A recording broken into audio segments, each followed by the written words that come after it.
Hey everyone, and welcome to Comic Breakdown. If you are new to the channel, please be sure to hit that sub button, hit that notification bell, make sure you're not missing any of the content that we have coming out. And today we are diving into XFactor issue number 5. Now this is picking up off the heels of 10 of Swords, the X-Men event that took over every single X-Men line currently ongoing. If you guys did not check that out, I'll leave a link in the description and at the top of the video. You guys can find the full playlist of everything Ten of Swords related. So without further ado, let's dive into this issue. Now this issue picks us up with the video recording of Mojo Ward weeks ago. And we have Adam X hot seat. He's doing his little live stream studio thing. And the viewers voted to see Wind Dancer shot on live stream. And so they give the audience what they want. And they shoot her point blank on live stream. Now in the Boneyard now, we have the 5 going over this footage, checking out exactly what happened. And they're talking about, having her resurrected. All the eggs have finally been restored, so they're good to go now, theoretically. But they're a little hesitant to start resurrection processes over again. And that's because of what happened to Rockslide. And so we pick up the next day at the hatchery. And everybody's talking to Rockslide. And just trying to find out exactly what happened, what he knows, what he remembers, what kind of, if anything, is still there of Rockslide.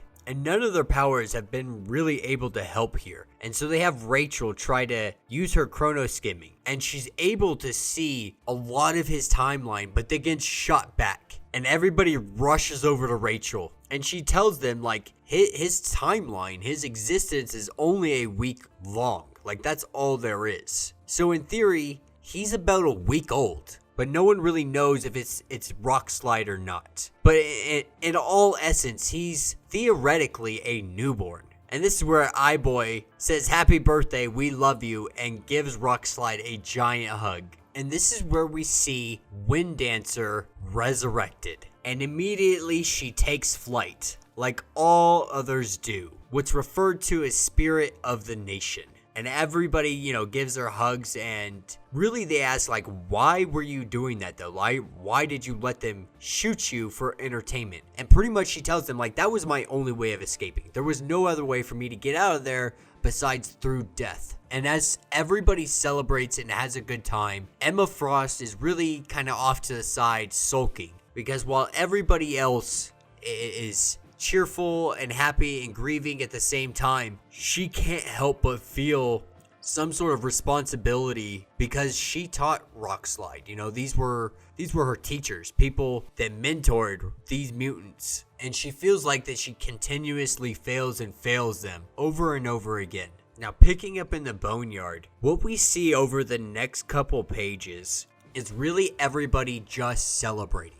In their own way. If it's grieving, it's crying, if it's partying, if it's, kind of trying to hook up, whatever the case may be, all of these individuals are just trying to enjoy everything that's going on. Just enjoying life, enjoying being alive. But while everybody is out enjoying their time, having a grand old time, Serene is found dead. Seemingly have fallen to her death, which is odd because she can fly. And that will be the end of this issue. So let me know what you guys think down in the comments. Personally, I'm having a hard time getting into XFactor. It's not really my number one when it comes to the X-Men lines. I much prefer Cable and Hellions, things of that nature. The XFactor it really isn't resonating with me. And I can't really tell you why. It's just, the storylines are kind of slow. There's not a whole lot going on in them.